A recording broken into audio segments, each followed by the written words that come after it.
is up, sexy motherfuckers? It's Dave, it is Duncan. Why you? I don't know. Like right at the beginning as well. I don't know. This is a serious bit. I know. Apologies. Let's get serious. Album review time. For this review, Duncan and I have been checking out the new release from Manchester stoner groove machine Barbarian Hermit. The band's new album, Mean Sugar, is released on August 2nd via APF Records. So, written over a 3-year period. So it's a 3 period. That seems pretty quick. We're still at school. Written in an afternoon. Written over a 3-year period, Mean Sugar is a cathartic creation set against a backdrop that has seen people endure a global pandemic, endless political turmoil, a cost of living crisis, and war. Yeah, it's only when a band lets you know that that's happened in the last 3 years that you realise how the fuck are we still here. Honestly, it's been rough. And we are recording this review on the 4th of July. Nothing contentious happening in the UK on the 4th of July. No.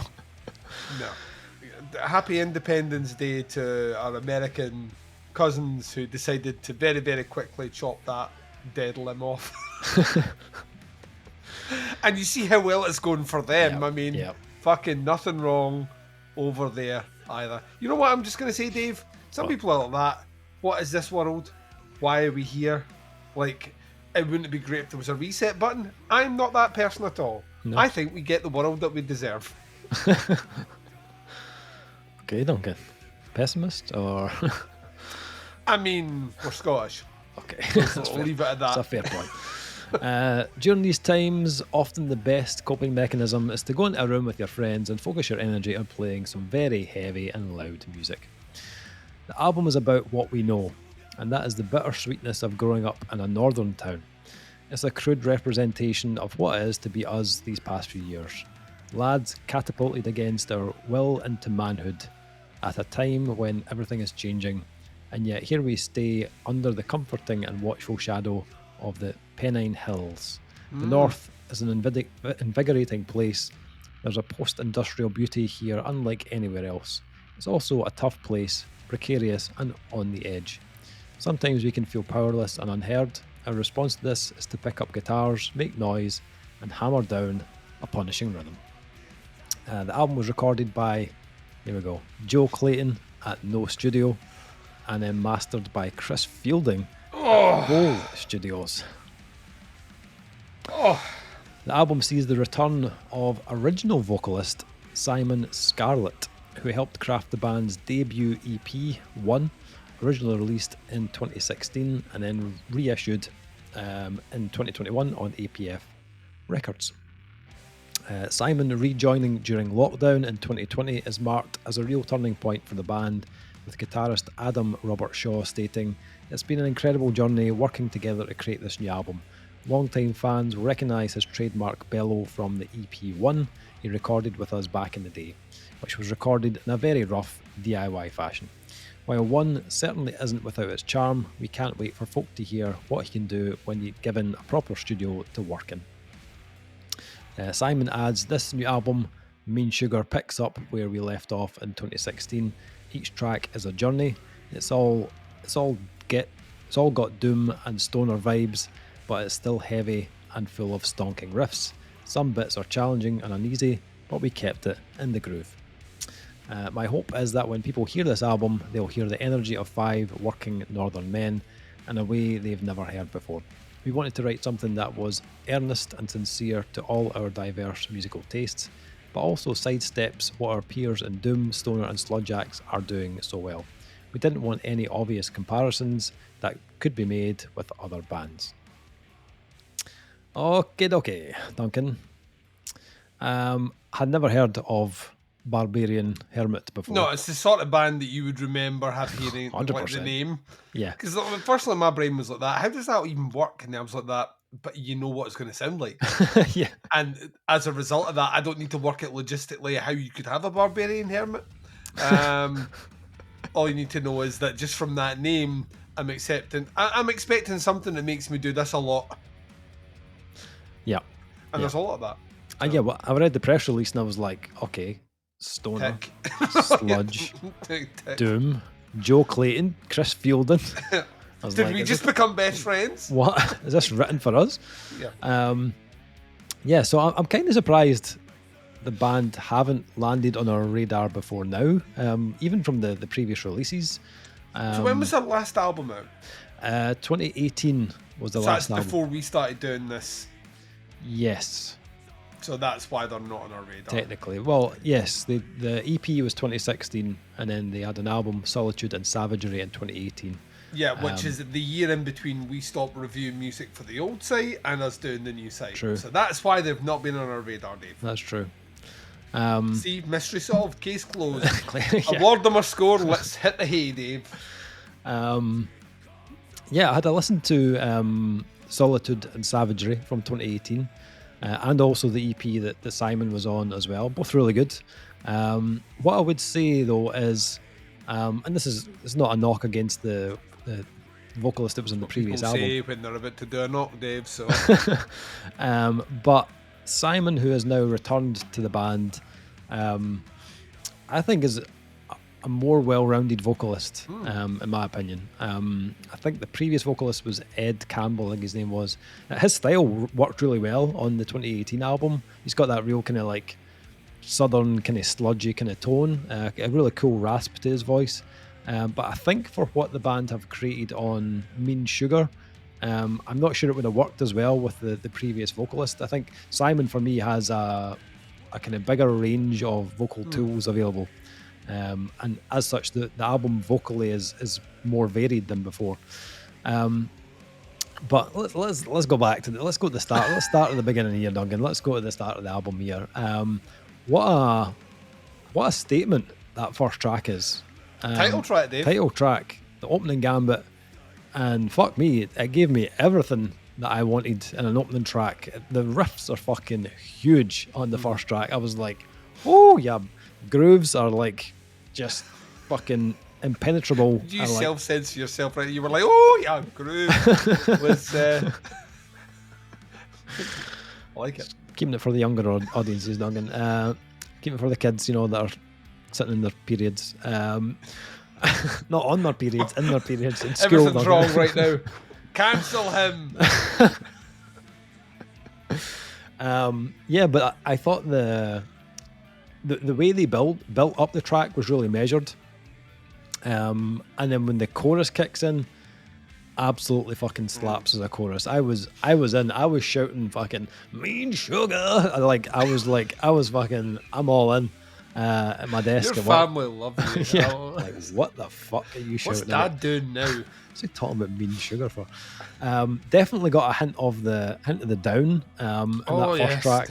A wee bit of the swagger there. Got the little kind of bluesy tails on the ends of the riffs, which kind of reminded me of that. But I loved the fact that the track actually got a bit more adventurous as it went on. It didn't just stick to the like a predictable formula. They mixed up the pace and the rhythms to give you something that's more interesting and really satisfying to listen to as well. The other thing that becomes quickly apparent on here is how killer a job Chris and Joe have done with the production of this. Fuck me, it is hefty. It's hefty, but it also has a really nice clarity to it as well. So you don't lose any of the detail in that kind of sludgy heaviness. The drums are fucking awesome. I love the kind of punchiness of the drums. It gives this album just a real kind of like backbone. But what I thought was really cool about this was when the band move into track 2, they don't just give you another Mean Sugar. Like they switch things up. Like you laughing. We're using that as a descriptive term from there. Did he just give you the Mean Sugar? Aye. He did. Wasn't happy about it at all. I'll reverse it. Did he just slip you some of the Mean Sugar? Oh, smooth as silk.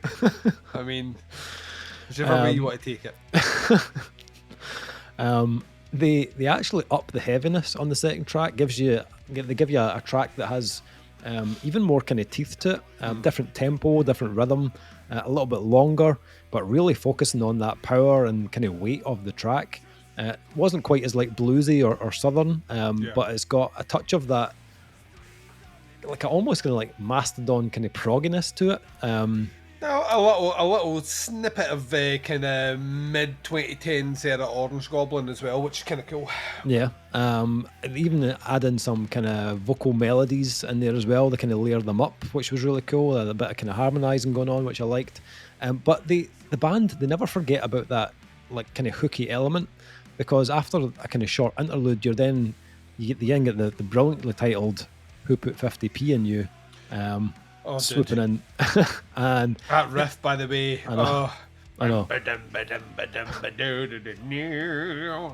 Yes. And at first I was like, they have a little kind of like interlude track in between. I was like, is that needed? But the end of the kind of interlude track starts to kind of bleed in into that next track. So I was like, that's cool. I quite like that. And this track gives you like more of that kind of playful, catchy side of the band. The riffs are a bit cheekier. There's some hand claps in there, and vocally there's a lot of nice kind of backing melody as well. I like that Simon opted for a slightly lower register, and it gave the track a completely different feel vocally, but I thought it was really clever because it kind of creates that distinction. The track sounds different to the previous two tracks, so I love the fact that they've all shown like a different side to the band so far, and that continues right throughout the album. Each track slightly kind of like pivots to show you something else from the band's kind of bag of tools. You've got like Stitched Up giving you a bit more of a almost kind of like melodic kind of punk rock side to their sound, with some psychedelic touches. Deadbolt's got a little bit of kind of like a kind of Boss Keloid kind of vibe, and some of the Boss Keloid's a band that is on the tip of my tongue on quite a lot of these songs. Yeah, a lot of less in the progginess, but more on that. Like, see when Boss Keloid hit that big stoner groove, and you're like, oh, fuck, it's all the way right through this. yeah. I thought on that track that there's some kind of like bendy kind of lead work that reminded me of Boss Keloid there. Kick Up the Dust felt a little bit more kind of retro. There's like an organ intro. And then the closer, Heal the Tyrant, has got a fucking gospel choir. I know, if you're going to go for it, dude. You've got touches of blues and soul and amongst this like heavy riffing. But it's cleverly tied together. The gospel choir coming in on Heal the Tyrant didn't feel misplaced at all. It totally worked. Because I feel like the band were kind of laying the groundwork earlier on the album, with the kind of blending of styles they do, and the addition of the organ a couple of tracks before as well. So it kind of helps smooth the shift they decide to take on the closer. Plus it's a closing track. Shit's allowed to get weird on the closing track. Always. So that's your opportunity to do something different, and they did, and it totally worked. Not a lot to complain about here, to be honest. I felt like there's 3 or 4 tracks where they push the kind of length. And I felt like sometimes that really worked. There was a point to the length of the track, and then a couple of times I feel like the length was maybe not quite necessary. That's just me. That aside, I thought this was great. I really enjoyed Barbarian Hermit's take on the genre, how playful they can be with it, and not just sticking to the standard kind of tropes of stoner and doom and sludge, and mixing it with all different elements. It kind of made me feel like I really want to see this live, because I feel like this would be a ton of fun to actually go and watch and kind of witness in person. So you've made a fan out of me. I'm now fully aware of who Barbarian Hermit are, and I really dug this album. Duncan, what did you think? It's interesting, while you were talking there, I could imagine them playing with Conan or with Boss Keloid. Two completely different sounding bands, but it would totally fit the bill either way. This is fucking great. So not only does it capture that kind of that vibe, that tone, and those influences and those sims that we both inherently love. You just need to go back and listen to the over a decade of us talking on various different platforms to know that when it comes to the down groove, I'm getting down, Dave. I mean, even Mean Sugar, like in my head, I was going "Witch Trooper," Totally, like it's right in there, but not in a way where I'm like that. Oh, you just ripped them off. It put me in that mindset, which just makes me happy. There's a new Down album apparently coming. There is no happier person on the planet than I. for that. You know what I mean? That's what I want. And in a world where we don't have that yet, I will happily pick up Mean Sugar.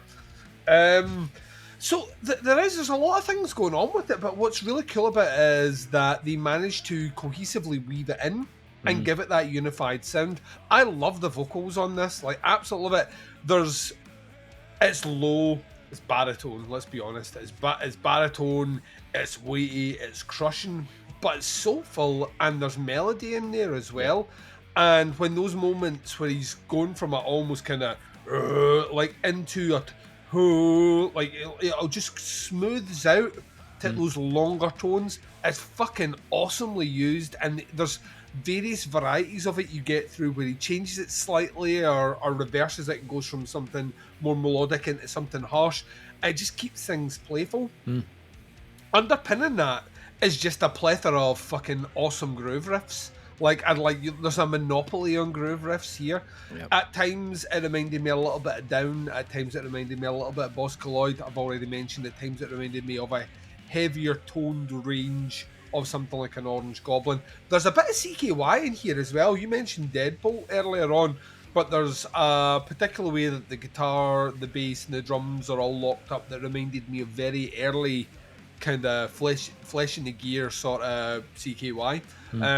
It's really fucking cool, and the production aids it so well. It doesn't lose anything, any of the tonality or any of the clarity in that fuzz, which is all the way right through it. So once again, that kind of that partnership of recording, production, and mastering is just perfect.